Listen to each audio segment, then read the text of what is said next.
Bom dia! Estamos começando mais um Despertar com Deus nesta manhã de segunda-feira. Que Deus abençoe a sua semana, abençoe os seus afazeres, no seu trabalho, na universidade, na escola, em casa, seja onde for. Mas que a sua semana seja uma semana vivida na presença do nosso Deus, porque não há lugar melhor para vivermos do que a presença do Senhor. Eu estou aqui feliz porque sabemos que a cada dia a nossa audiência tem crescido. Temos recebido testemunhos de toda a cidade do Rio de Janeiro, de pessoas que estão vendo, assistindo e participando, sendo abençoadas pelo nosso programa Despertar com Deus. Eu quero fazer um desafio a você. Se está sendo tão bom para a sua vida, conte para outros. Fale com seus familiares, com seus amigos, com as pessoas que você ama, para que também a cada manhã, de 7h30 às 8h, segunda a sexta aqui na Band, eles possam estar usufruindo deste programa que Deus tem abençoado ricamente. Nós estamos hoje no dia 1º de abril, não é o dia da mentira não, hoje é o dia da verdade. É o dia em que nós vamos falar da palavra da verdade, vamos trazer a você uma palavra de verdade e nós vamos tratar sobre o discípulo e o mestre na realidade da igreja. O nosso tema este ano de 2013 é o discipulado. Estamos muito preocupados com a qualidade da vida cristã. Não adianta as nossas igrejas estarem cheias, não adianta você apenas frequentar um templo, saber fazer uma oração ou ter uma Bíblia na sua estante. O importante é você entender o que significa ser discípulo de Jesus. No mês de março falamos da relação mestre-discípulo, intimidade, comunhão, oração, palavra de Deus. E agora em abril nós vamos começar a falar da relação do discípulo com a igreja do mestre. A igreja é necessária? É importante estar na igreja? Muitas pessoas hoje perguntam, para que estar na igreja? Por que eu preciso frequentar uma igreja ou ser membro dela? Tudo isso nós vamos discutir. Vamos ver se realmente e biblicamente é importante você estar numa igreja em congregação com o povo de Deus. Portanto, eu quero que você fique aí. Nós vamos agora louvar a Deus com um clipe de louvor e adoração, que você exalte o Rei dos Reis, exalte o Senhor da igreja e daqui a pouquinho nós voltaremos meditando na palavra e ainda vamos orar por você e por sua família. Eu volto já já, vamos agora louvar ao Senhor, adorando o nosso Deus.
Diga a tua mão me firme.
E quando tudo se acabar,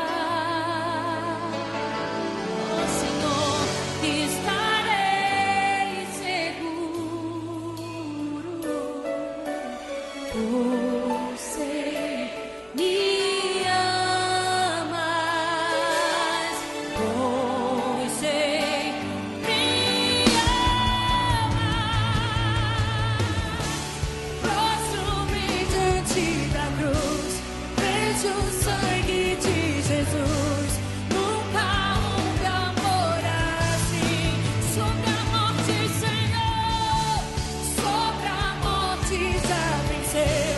Sua glória o céu encheu, nada irá me separar. Eu prostro-me, Senhor, prostro-me diante da cruz, vejo o sangue de Jesus. Nunca houve amor assim, querido. Sobre a morte já venceu. Sua glória o céu encheu, nada irá me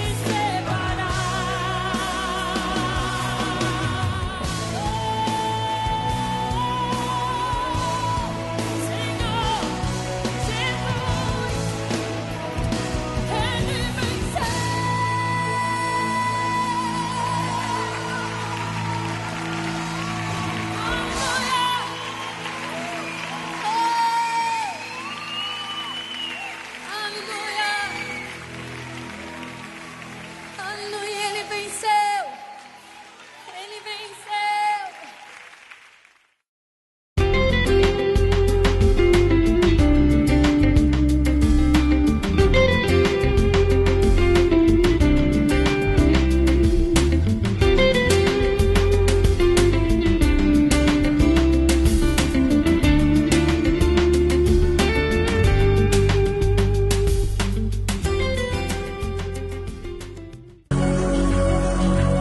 A cárie dentária é uma doença infecciosa que acomete muitas pessoas em todo o mundo. O seu tratamento, em geral, envolve desde uma simples restauração até a extração do dente. Por isso é importante destacar que a escovação adequada, 3 vezes por dia, o uso habitual do fio dental, o controle da dieta e a visita regular ao dentista são medidas preventivas capazes de impedir o seu aparecimento. Prevenir é melhor do que remediar.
Eu quero então começar o nosso mês de abril falando sobre a igreja, sobre essa relação do discípulo com a igreja, refletindo num dos textos mais importantes e básicos sobre essa situação.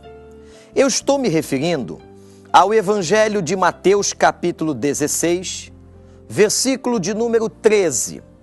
Um texto complexo, um texto que requer estudo, entendimento mais aprofundado.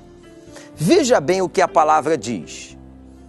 Tendo Jesus chegado às regiões de Cesareia de Filipe, interrogou os seus discípulos dizendo: quem dizem os homens ser o Filho do Homem?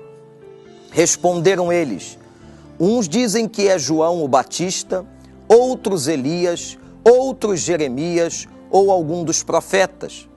Mas vós, perguntou-lhe Jesus, quem dizeis que eu sou?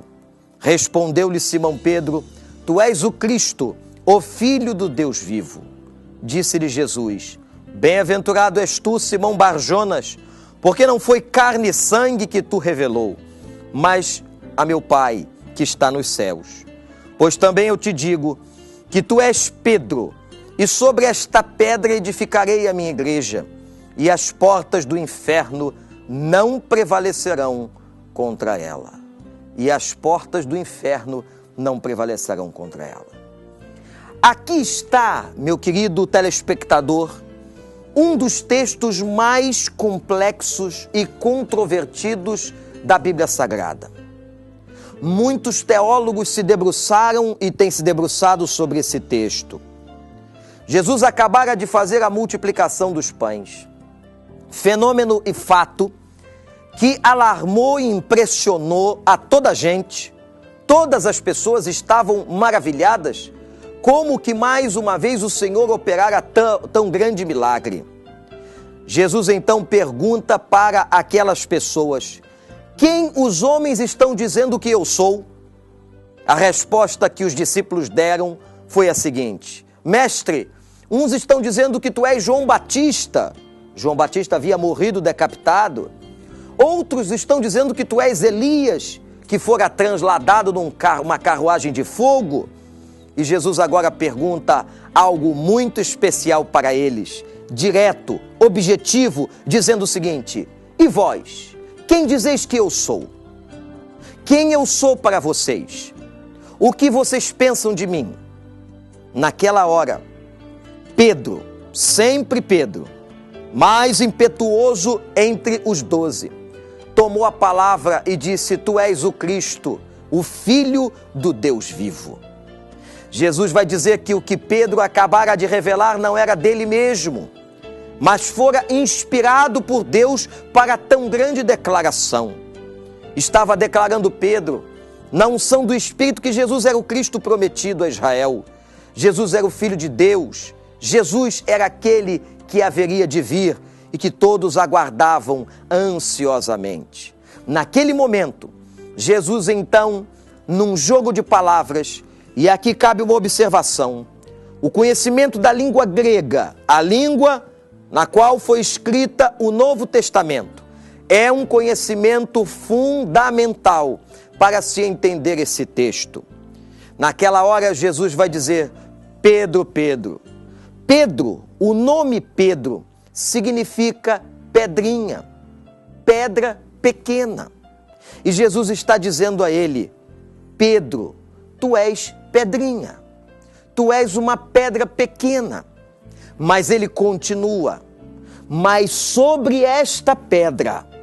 E agora ele fala de uma rocha. Que rocha que ele está falando? Sobre que rocha ele está tratando? A rocha está na própria declaração que Pedro fez sobre Jesus, quando disse: Jesus, tu és o Cristo, o Filho de Deus. Jesus é a rocha. Sobre esta rocha, disse o Senhor, eu edificarei a minha igreja. É claro, meu querido telespectador, meu prezado ouvinte, você que é muito inteligente e conhece a Escritura, que Pedro não poderia ser a rocha que edificaria a igreja. Porque os homens, nós, Pedro, somos frágeis, somos de carne, somos pecadores. O próprio Pedro negou a Jesus. O próprio Pedro cometeu tantos pecados, como seria ele a rocha de fundamentação da igreja. Mas estudando o texto, no seu original nós vemos que a rocha é o próprio Jesus. Aliás, quando Pedro escreve a sua primeira carta, ele faz uma declaração espetacular, dizendo que Cristo é a pedra angular e principal de esquina, a pedra de referência de um edifício. Jesus é a pedra, é o próprio apóstolo Pedro que faz tal declaração na sua primeira carta. Portanto, por razões óbvias do estudo da Escritura, nós entendemos que a rocha que fundamenta a igreja não é um homem qualquer, não é Pedro, não sou eu, não é qualquer ser humano, mas é a figura de Jesus Cristo. Pedro, tu és pedrinha, mas sobre esta grande pedra eu vou edificar a igreja. A igreja não foi fundada por homens. A igreja não foi fundada por apóstolos. Não foi fundada por um padre, por um pastor. A igreja foi fundada pelo próprio Jesus Cristo. E se a igreja é fundada por Jesus, ela é tão importante e tão importante que nós não podemos ficar fora dela.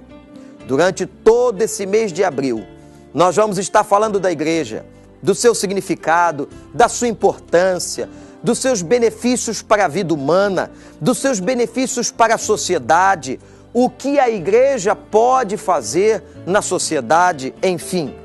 A igreja, ela é uma instituição milenar, ela é uma instituição muito importante, porque foi fundada por Jesus Cristo. Apesar de você talvez saber tantas coisas erradas, estranhas, que às vezes acontecem no meio da igreja, não por culpa de Deus, não por culpa de Jesus que a fundou, mas por culpa nossa, por culpa de cada um de nós, seres humanos, líderes falhos muitas vezes, que acabamos manchando e maculando a igreja do Senhor. Mas a igreja foi fundada por Jesus. Eu edificarei a minha igreja e as portas do inferno não prevalecerão contra ela. Louvado seja o nome do Senhor. Eu quero que você agora, nesse mês de abril conosco, possa pensar sobre a igreja. Quão importante é você estar numa igreja, inserido no corpo. Daqui a pouquinho eu vou voltar no próximo bloco para explicar para você o significado da palavra igreja e da importância que ela pode ter na sua vida. Portanto, fique com a gente, não saia daí, porque tem muita coisa boa ainda para acontecer e eu também quero orar pela sua vida. Eu volto num instante.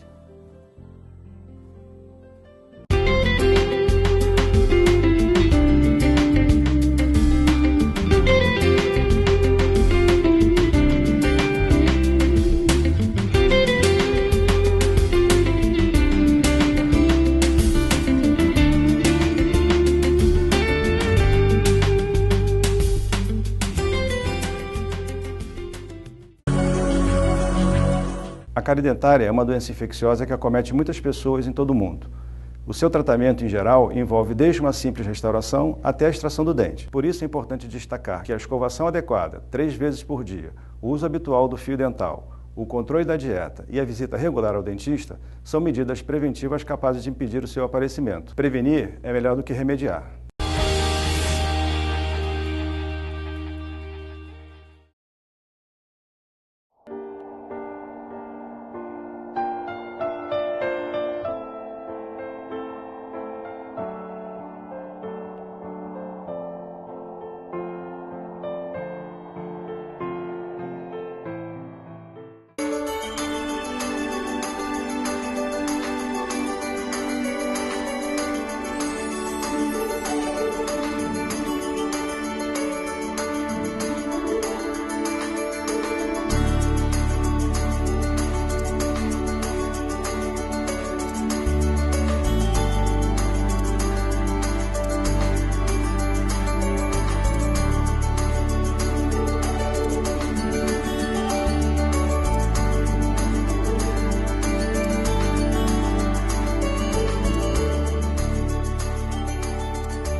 Portanto, nós estamos falando sobre a igreja, a importância da igreja, nesse episódio onde Jesus declara que ele é o fundador da igreja, em que ele deixa claro que ele é a pedra principal sobre a qual a igreja está edificada. Mas eu quero dizer ainda alguma coisa para você. O que significa igreja? A palavra igreja significa no original eclesia, ajuntamento. A igreja é o ajuntamento dos santos, dos convertidos, das pessoas que tiveram uma experiência com Jesus Cristo. No Novo Testamento, nós vemos que a igreja salva e edificada por Jesus se reunia, diz o texto de Atos, de casa em casa e no templo e de casa em casa. A igreja é a reunião, a igreja é o ajuntamento.